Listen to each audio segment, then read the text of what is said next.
You are listening to the Far From Me Show, the place where we discuss all that really matters. We will cover all you need to know about lifestyle, health, spirituality, and plus so much more. Are you ready? Let's dive in.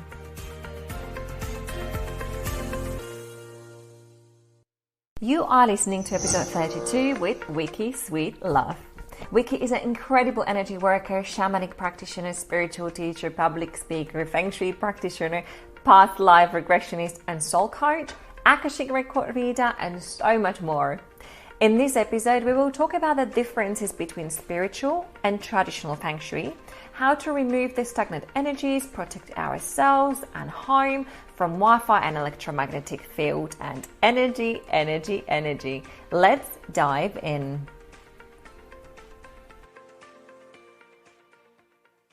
Hello, Vicky. Welcome to my podcast. I'm very excited to have you here today. The question I ask every single guest who comes on the podcast is, what are you grateful for? Well, I'm just glad to be here, Barbara May, and grateful that you've asked me to join you. And that's one thing that I'm grateful for.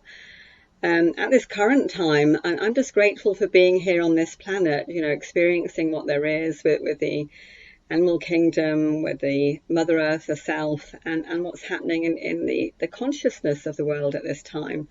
There's a lot of light workers working out there, and I'm just grateful to be part of that light worker community. I'm glad that, the universe is speaking to us all so that we can all work together and on that one resonance to help raise this vibrational energy to love, laughter, and hugs again. I love that you said that because I was thinking about exactly the same thing recently. With everything what is going on energetic level and spiritual level and everything around us, I was thinking, did I sign up for this? It's so much, like from the soul point of view, it's so much pressure and so much responsibility for us to keep raising that vibration. And sometimes we get the feeling, can we really do this? Can we really keep going? How do you feel about that? Well, I think sometimes, what are we put on this earth for? And we all have journeys in our life. We're all individuals. We all have our own way that we started our lives, gone through childhood. You might have experienced traumas. You might have had a brilliant childhood, because we're all different. And we chose to come to this earth, whether it be a karmic journey or whatever, or a soul consciousness journey. But we have a job or a duty to do while we're here. And whether we pick up on it early in life, or whether we pick up on it later in life, or whether we travel that journey all the way through our life, our soul makes that choice for us. But if we ignore the factors, then our life becomes very difficult. If we go with the flow of what's happening and we go through the stumbling blocks and we raise our vibration and go, oh, that's okay, the red light is taking too long, but I'm going to get to where I'm going. If you do that, you don't have the accident with the car. You don't have the fists being banged at you, when somebody's going through the red light. You have that loving vibration within you, so when you arrived at your journey's end, you're coming there in a good space. You're feeling happy, you're feeling joyous, you feel safe that you've arrived safely. And it's your journey in life. You want to arrive safely at your journey's end at the end of the day. You want to know you've lived a good life. You've lived it positively, helping one another and bringing that consciousness into whatever way you can with others around you. Help one another, give each other a hug, love, laughter. Be a listening ear. Don't even speak.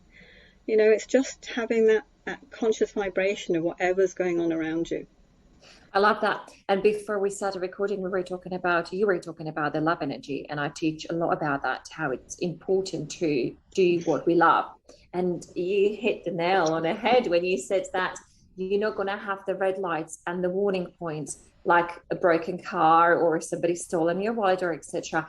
if you follow your heart and if you do what you love, because you will raise that vibration which will protect you. That's very true.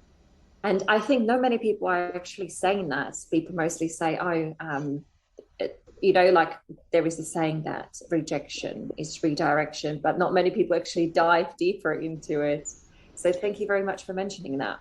Well, I had an incident last week, for instance. I had my credit card wouldn't work in the shop, and I travelled 40 miles to pick up my car, go and do some journeys because my car's staying with a friend at the moment, my little Saffron. And I just went to buy some shopping, and my credit card wouldn't work. And I thought, oh, okay, I've got some cash, pay for it.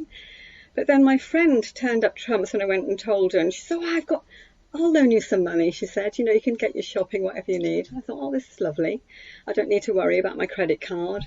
I found the bank. I went into the bank, and there was no fuss, no asking who I am. I didn't have ID with me. I just had my credit card, and they ordered me a new card.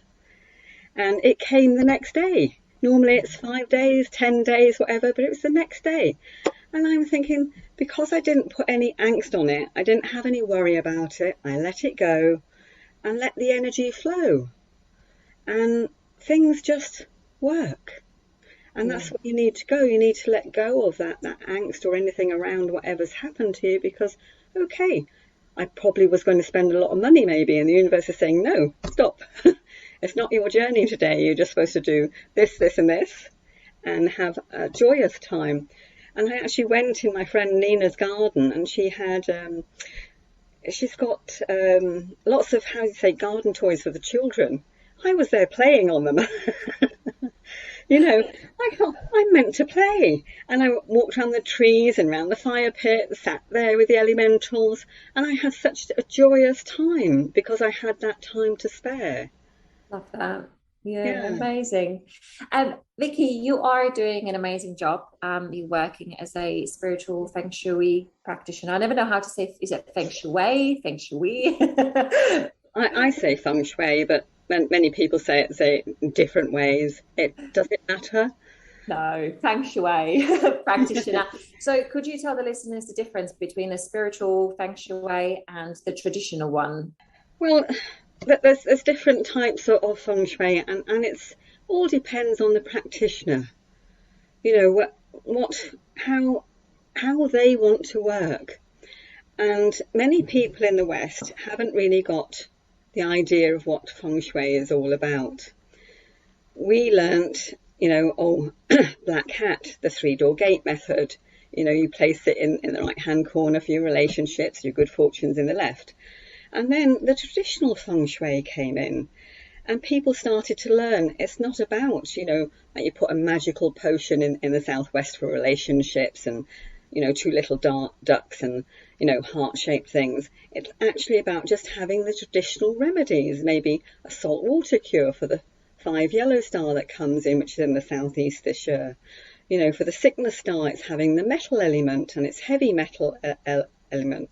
And it's about having those traditions, going with the Tong Shu diary, and it's looking at all the ancient traditions, how it all works. And there's different masters, so you have to find the one that you resonate with. And when you do, then you as a practitioner become blessed in many levels, because then you are learning those old traditions and then you're passing it forward to your client. Now, the traditional feng shui also crosses over into the spiritual feng shui, as although I'm very a bit of an anomaly, as it were. I do many things, and in the old traditions there was dowsing in traditional Chinese feng shui. They did have the forked twigs and things, if you see the old pictures. And I do dowsing. I go into the Akashic Records, and the Akashic Records can quite easily be resonating to the 𝐒𝐸ℵ, which is now coming forward again. Which is Could you explain what it is for the people who don't know? Well, 𝐒𝐸ℵ is looking at the gates and the doorways and the stars, and it's very much the spiritual feng shui of what was, and it's looking at the stars and the horoscope, very much like we do in Western astrology. But it's going further and deeper into what is actually happening with the person, with situations, and you can look at it as an oracle. And that's the main thing, it's being the oracle now. We have got the Tong Shu diary, and we've got the flying stars, and we've got those. But this is, and the Basi charts, you know, the personal four pillars for people. But looking at the 𝐒𝐸𝐵𝐿, it gives you another part to it. But then when I look at the work I do, I work very much on a Mother Earth energy. So I'm working with the spirit of place, the elementals, Mother Earth herself, and I connect through dowsing the property before I go to it. I dowse to ask to show me what is happening here. So it's very much like I'm asking the oracle of the house, show me what's happening. And then when you connect in that way, it makes it easier. When you meet your client, you've got the proof and the evidence to show them that, yes, this is what's happening in my life, your client will say. And then by that connection, I have a deeper connection to the home and the land then, and I know how to work and do the offerings, do the Feng Shui. It comes easier. You get to see things with a different eye when you make that deeper connection, I find. It is incredible how things can change and improve when people move things around the house, isn't it? What would be your advice if somebody struggles with a stagnant energy? So just to be more specific, many people, obviously, after what we've been going through as a collective, we've been forced into our houses, and it's very difficult for those people to get out of the houses. So how would you move the stagnant energy? Well, it's about having a space clearing. I always recommend having a space clearing for my clients. And when I do the dowsing, you can see where the stuck energies are, where the crossing points are of the geopathic stress. That's a warning sign already that there could be clutter there, stagnant energies. It could even be Wi-Fi and EMF. It could be where they've had trauma. Lots of arguments are occurring there because of the traumatic energies from Wi-Fi and geopathic stress. You've also got, you know, the physical signs, you know, the windows breaking, the clutter, where there's, well, lights go on and off and things like that, electrical disturbances. So you can have ghosts and apparitions can appear. Children can have nightmares and don't sleep and things.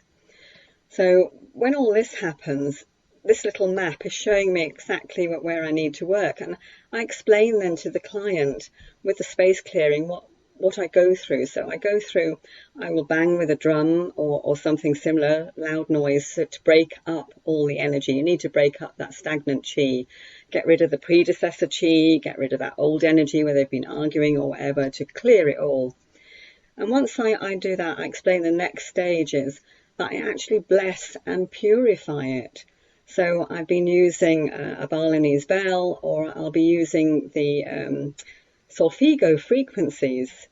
So using the solfeggio frequencies, I use those because they resonate then with the client. When you bring that blessing into the home, I bless it first because I need to bless the space so that it knows that we're going to work with it. And then I purify it.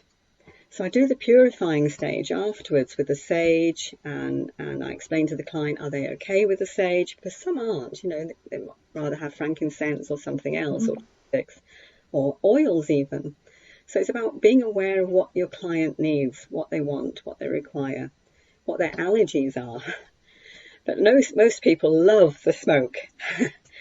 So I have this wonderful sage stick, I use meadowsweet, I use frankincense, I use lots of different things. White sage I really love.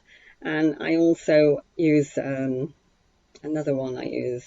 It doesn't burn very well. Santos wood. But then once I've purified it, and make sure you go into every corner, you know, it's making sure you go into every corner to purify it, and then open the windows, obviously. And then at the end, that space is empty. So then I talk to my clients and I'll say, well, what would you like to bring into your life now? Think of the positive actions, the positive things. Vision yourself in your new home if they want to move, in their job, bright, happy family, joyous children. But make it real, as though it's now. And don't make it unrealistic. It has to be not winning that £1 million, but just being, thank you for my blessings. Thank you for giving me a happy home. Thank you for the food on my table. Thank you for having a roof over my head. It's having the natural blessings that we take for granted, but making it real and knowing that you're already blessed. And then more can come in. if you allow it. So then we fill that space with that energy, and people are suddenly realizing, wow, I've already got what I need, but I can just change it for better. So that's really the stages of the space clearing that I do. And then it's about working with the electromagnetic fields and the Wi-Fi energy, really, to bring that to balance. Could you talk about that a little bit more? Because I have the friend who recommended me to talk to you. She's one of those people who really struggles with it, and she really gets affected by the Wi-Fi. And there are so many people got headaches. I use a malachite. I don't know if you use stones or crystals, but I normally use a malachite and I put it next to the Wi-Fi. It all depends on your own energy. Lots of people recommend shungite. Mm-hmm. Yeah, shungite is very good as well. Because you know, it's a volcanic rock, and it will attract, you know, any, how you say, metal frequencies, take away the toxins. But you must remember to clean it, not just leave it there and leave it there and leave it there and forget about it. And it's the same with any crystals that you use. But you must remember, if you have it near you and your energy field is quite sensitive, that could have a heavy dramatic effect on you. Shungite, tourmaline, any of those. So I would recommend something softer. You know, even clear quartz, rose quartz, and even amethyst. Because we're all coming into this sensitive vibration within our bodies now. And what I find too is that when I work with my space clearer, I normally do a crystal grid around the floor plan as well when I work. And I've been dowsing the chakras as well of the home, so people can see how their chakras resonate with the home chakras, because it'll be a duplication. And when you heal the chakras of the home, the people in the home become balanced again. So you don't have to work on the physical body of the person anymore. Work on the home, work on the person. And it's the same with the electromagnetic fields and the Wi-Fi energy. When they can see that, and I'm balancing the grid with the crystals, I'm also bringing in that energy to lift that vibration in their auric field, to give them that field of protection as well. But obviously on a physical level, you need to do stuff too. So it's looking about going back to the old-fashioned method of being wired. You know, have an Ethernet cable, use USB cables. Do not have Bluetooth, because Bluetooth is very fiery to the body. It will cause inflammation. Your memory and your body will not function as well as it will do. If you've got perfect health, you say, oh, it won't affect me. Over time, it's over time that it affects you. It won't happen straight away. It's not instantaneous. So you need to remember, you know, that when you have children in the house and you've got this electromagnetic energy or Wi-Fi or whatever, it's going to affect the children because they're more sensitive to these energies. They won't want to sleep there. They won't want to play there. They'll be quite hyper.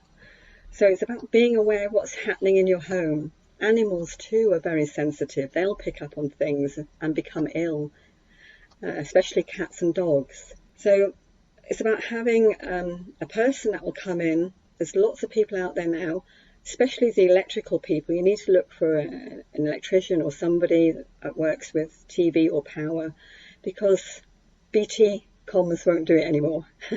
So those engineers have been told not to do it. So we need to do this wired system to bring that back, so that we cannot have the Wi-Fi on. We don't need the Bluetooth.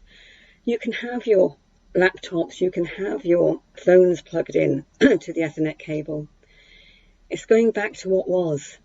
But some people won't remember that because they never had it. They never grew up with it, because it goes back quite a way. And I remember working for a professor of IT, and this is going back 30 years ago, when it all started coming into fruition. You know, the internet, computers coming in, and I felt like a guinea pig, because, you know, oh, you need a screen filter. Oh, don't touch the computer, because I was so sensitive. I got a pain in my leg because my leg was touching the computer.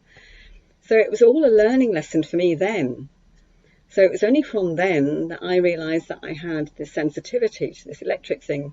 So when you realise that, that's when you need to know that you need to do things in your home. I feel that with iPhone, if I have iPhone on, or any mobile phone, if I have it on one side of my body, I feel very uncomfortable, and I always have to put it somewhere else. Yeah, well, I would recommend finding something that's a shielding device to put your phone into. I have a little black pocket that I put it into, and it's a shielding device. And I try not to switch the phone on to Wi-Fi or anything like that. I just have it on the phone signal, nothing else, unless I'm going to check my emails or something. But you don't really need that on for emails and things. You can just flick it on and off. The other thing that I would recommend is I've always used organite.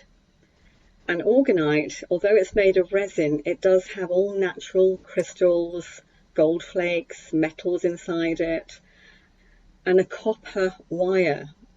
When you have the copper wire in it, that is the thing that resonates and makes it work. And it goes back to Reich, in the 60s. He made these things, and he was actually imprisoned because it worked against the electromagnetic fields. It actually put up a field of energy around the people that were using it.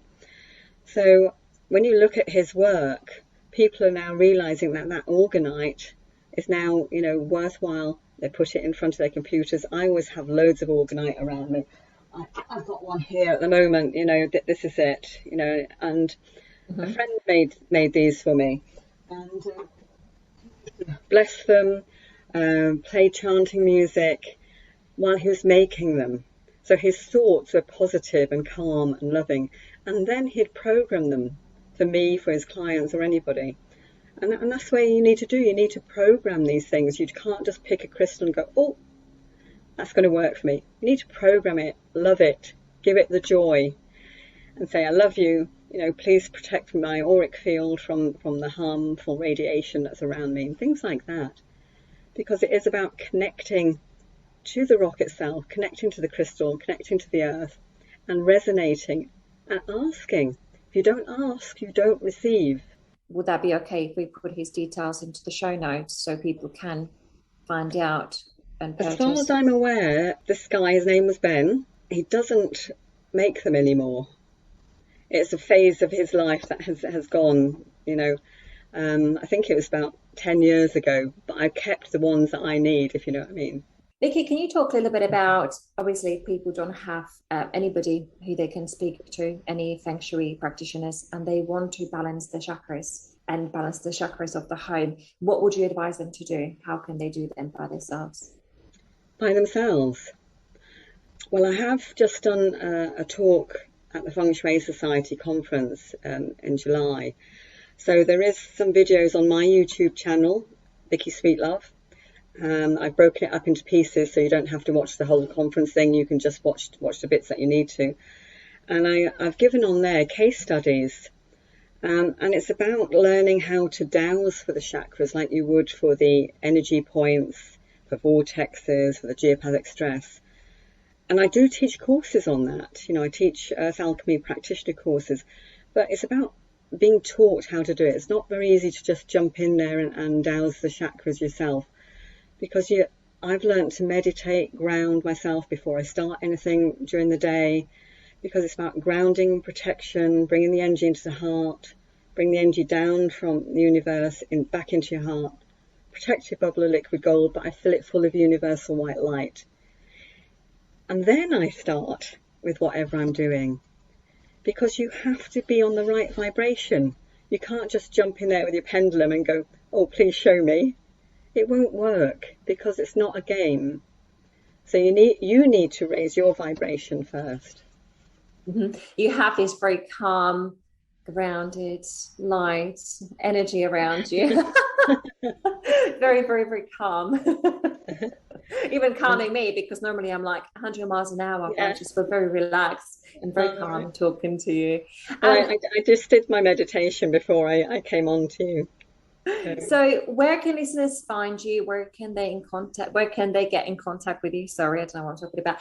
And can you mention your YouTube channel and school you teaching at? So I have 3 websites actually. I have fengshuilife.co.uk. I also have vickysweetlove.com, so that's Vicky with a Y. And I have internationaldowser.com.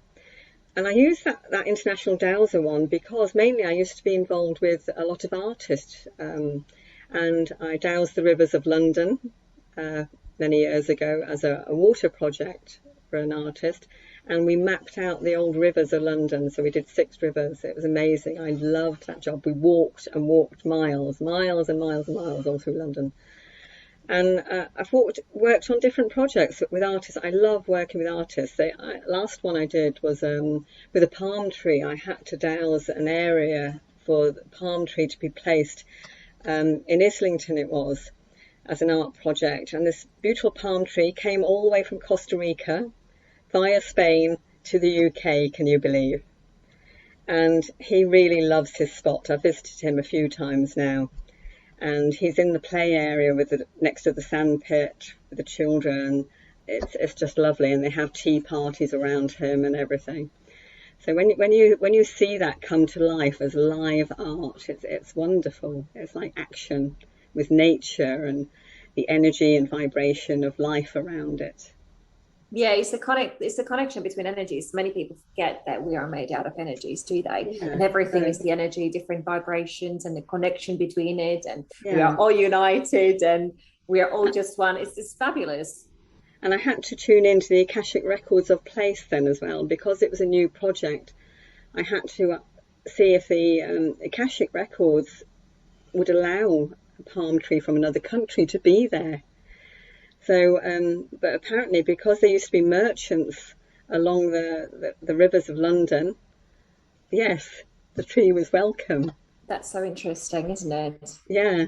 So that was an opener, and I use the Akashic Records quite a lot, and I teach it as well. I have courses on my Vickysweetlove.com website, so I teach people how to become practitioners, and I've got oracle cards as well that I downloaded when I was in Greece a couple of years ago. These oracle cards came, not the book that I expected. These oracle cards came, and they're all very shamanic type symbols. So like old cave drawing type things, they are very childlike and just very simple sentences, maybe 1 or 2 words. And then there's a little book that goes with them. But I've worked with them so much. They're just so amazing when you just pick them up. But then that's my thoughts. Do you have all those courses only online, or do you teach them somewhere else as well? I taught some online last year because I was forced to.